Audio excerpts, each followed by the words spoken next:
But to get back to artificial intelligence, so the idea is that there's two camps. There's one camp that thinks that the exponential increase in technology, and that once artificial intelligence becomes sentient, it could eventually improve upon its own design and literally become a god in a short amount of time. And then there's the other school of thought that thinks that is so far outside of the realm of what is possible today that even the speculation of this eventually taking place is kind of ludicrous to imagine. Right, exactly. And the balance needs to be struck, because I think I'd like to talk about sort of the short-term threats that are there, and that's really important to think about. But the long-term threats, if they come to fruition, will overpower everything, right? That's really important to think about. But what happens is if you think too much about the encroaching doom of humanity, there's some aspect to it that is paralyzing, where it turns you off from actually thinking about these ideas. There's something so appealing. It's like a black hole that pulls you in.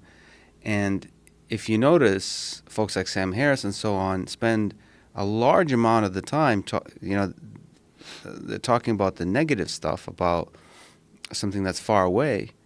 Not to say it's not wrong to talk about it, but they spend very little time about the potential positive impacts in the near term, and also the negative impacts in the near term.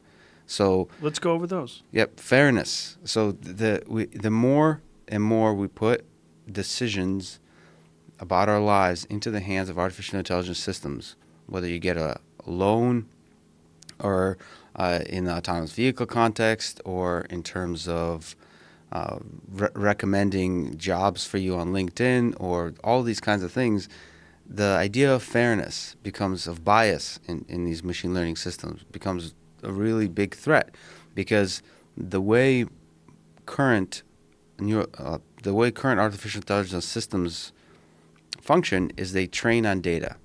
So there's no way for them to somehow gain a greater intelligence than the data we provide them with. So we provide them with actual data, and so they carry over, if we're not careful, the biases in that data, the discrimination that's inherent in our current society as represented by the data. So they'll just carry that forward. Like how so? So there's people working on this more so to show really the negative impacts in terms of getting a loan, or whether this particular human being should be convicted or not of a crime.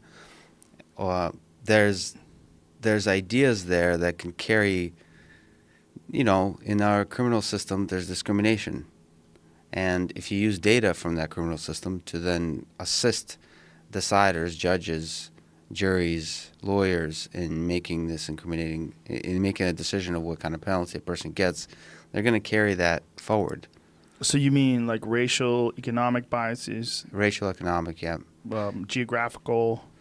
And that's a sort of, I don't study that exact problem, but it's you're aware of it because of the tools we're using. So the two ways that I'd like to talk about neural networks with Joe. Sure, let's do it. Okay, so the current approaches there's been a lot of demonstrated improvements, exciting new improvements in our advancements of our artificial intelligence. And those are, for the most part, have to do with neural networks, something that's been around since the 1940s.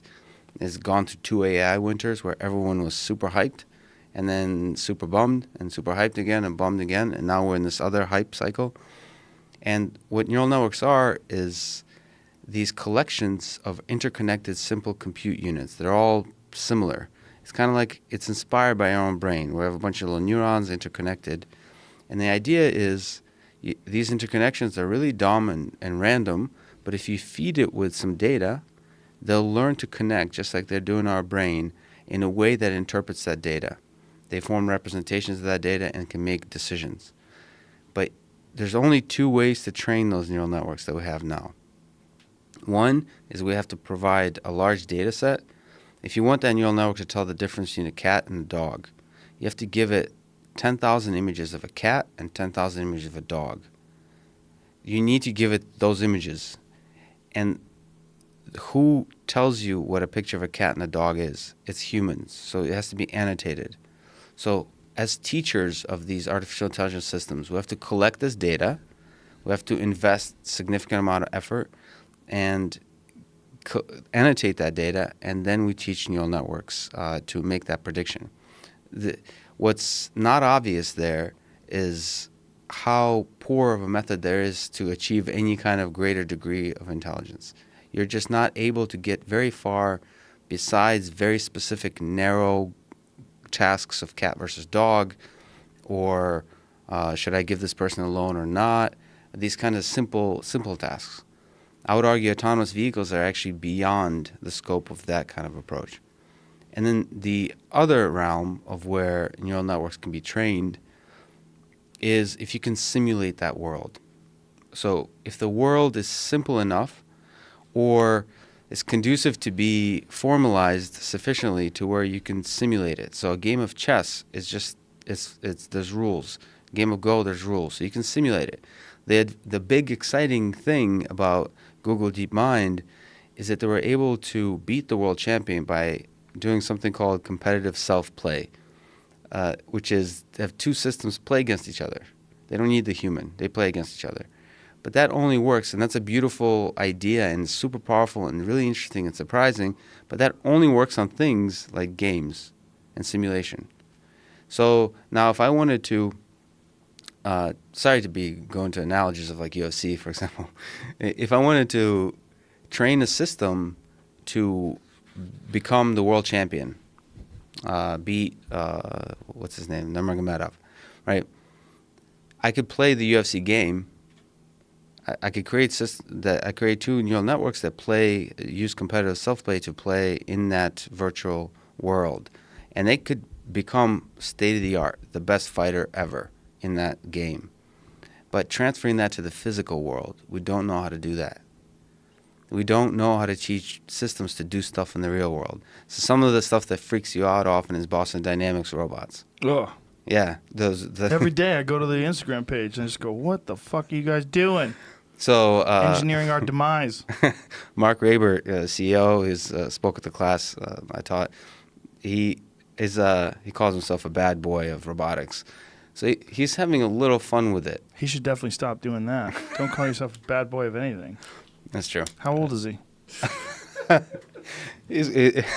Okay, he's one of the greatest roboticists of our generation. That's great. So, That's wonderful. Okay. However, you just can't call yourself a... Don't call yourself a bad boy, bro. Okay, so you... So you're not the bad boy of MMA? Definitely not. Okay, all right. But... I'm not even the bad man. Bad man? I'm definitely not a bad boy. Okay. It's so silly. Yeah, those robots are actually functioning in the physical world. That's what I'm talking about. Mm-hmm. And they are using something called, what was I think coined, I don't know, 70s or 80s, the term good old-fashioned AI, meaning there is nothing like going on that you would consider artificially intelligent, which is usually connected to learning. So these systems aren't learning. It's not like you dropped a puppy into the world and it kind of stumbles around and figures stuff out and learns, gets better and better and better and better. That's the scary part. That's the imagination. That's what we imagine is we put something in this world. At first it's like harmless and falls all over the place, and all of a sudden it figures something out, and like Elon Musk says, it travels faster than whatever than you can only see with probe lights. There's no learning component there. This is just purely, there's hydraulics and electric motors, and there is 20 to 30 degrees of freedom, and it's doing hard-coded control algorithms to control the task of how do you move efficiently through space. Mm-hmm. So this is the task roboticists work on. A really, really hard problem is taking robotic manipulation, taking arm, grabbing a water bottle, and lifting it.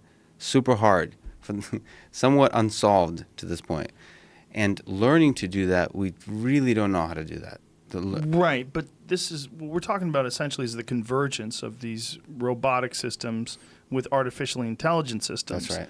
And as artificially intelligent systems evolve, and then this convergence becomes complete, you're going to have the ability to do things like the computer that beat humans at Go. That's right. You're going to have creativity. You're going to have a complex understanding of language and expression. And you're going to have, I mean, perhaps even engineered things like emotions, like jealousy and anger. I mean, it's entirely possible that, as you were saying, we're going to have systems that could potentially be biased the way human beings are biased Right. towards people of certain economic groups or certain geographic groups, and you would use that data that they have to discriminate, just like human beings discriminate. That's right. If you have all that in an artificially intelligent robot that has autonomy and that has the ability to move, this is what people are totally concerned with and terrified of, is that all of these different systems that are currently in semi-crude states, they can't pick up a water bottle yet, they can't really do much other than they can do backflips, but they, you know, I mean, I'm sure you've seen the more recent Boston Dynamic ones. Parkour. Yeah, I saw that one the other day. They're getting better and better and better, and it's increasing every year. Every year they have new abilities.